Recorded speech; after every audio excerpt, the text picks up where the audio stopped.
Uruguay, Paraguay, and New Zealand all represent very different versions of the same question.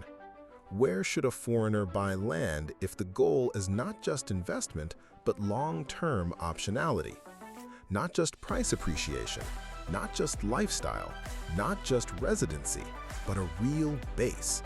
A place that can support land, food, water, shelter, community, and a more sovereign life. The mistake is treating all land countries the same. They are not the same. Uruguay, Paraguay, and New Zealand are almost three different asset classes. Uruguay is the clean sovereignty play. Paraguay is the cheap optionality play. New Zealand is the premium safe haven play. Each has a different strength, each has a different weakness, and each fits a different buyer. Start with Uruguay. Uruguay's main advantage is legal clarity. For foreign buyers, Uruguay is one of the cleaner property markets in South America.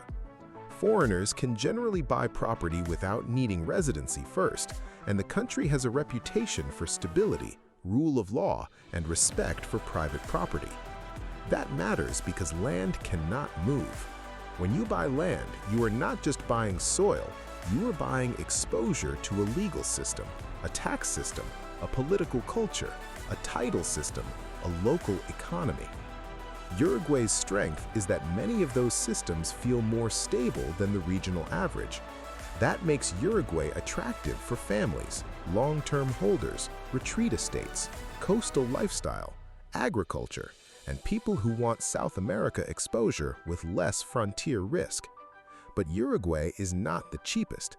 Good land can be expensive. Labor costs can be higher. Lifestyle zones may already be discovered, and residency or citizenship should not be treated as instant just because you bought property. Uruguay is not the cheap land lottery ticket. It is the more serious, more stable land rights thesis. Then there is Paraguay. Paraguay's advantage is cost and optionality. Land can still look strangely cheap compared with more developed markets. The cost of living can be lower.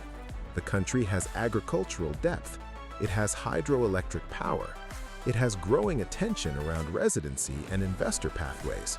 And for some people, Paraguay feels earlier, more open, and more asymmetric. But cheap land creates a danger. It can make people careless. They see hectares, they see low prices, they imagine freedom.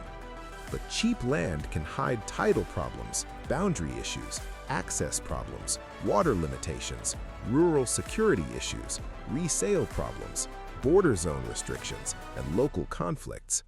So Paraguay requires stronger diligence, not weaker diligence. The right question is not, how cheap is it? The right question is it clean, useful, accessible, defensible, water secure, and legally safe? Paraguay may be the highest optionality play, but it is not the lowest risk play. Then there is New Zealand. New Zealand is the dream for many people. Water, food, mountains, coastline, rule of law, English language, natural beauty, distance from global chaos, a powerful safe haven image. But New Zealand has the biggest barrier: foreign ownership restrictions. For many foreign buyers, you cannot simply show up and buy the property you want.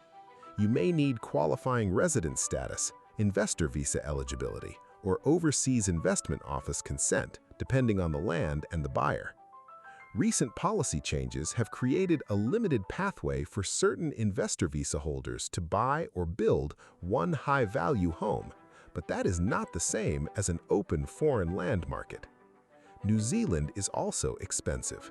Construction is expensive. Labor is expensive. Regulation matters. Natural hazards matter. And the country is remote. That makes New Zealand less of a cheap land opportunity and more of a premium safe haven lifestyle strategy. So how should Base 2 compare them? Uruguay is best for stability, legal clarity, lifestyle, and serious long-term landholding. Its weakness is cost and slower residency or citizenship reality. Paraguay is best for cheap land, low-cost optionality, agricultural scale, and earlier stage opportunities. Its weakness is higher due diligence risk. New Zealand is best for premium safe haven lifestyle, water, food, natural beauty, rule of law, and brand value. Its weakness is foreign ownership restriction and high cost. So the right choice depends on the buyer. If you want the cleanest South American freehold land story, Uruguay may win. If you want cheap acreage and maximum optionality, Paraguay may win. If you want the premium safe haven dream and can qualify legally and financially, New Zealand may win. But Base 2 should not only ask which country is best, it should ask which country best matches the mission, the budget, the legal pathway, and the life you're actually trying to build.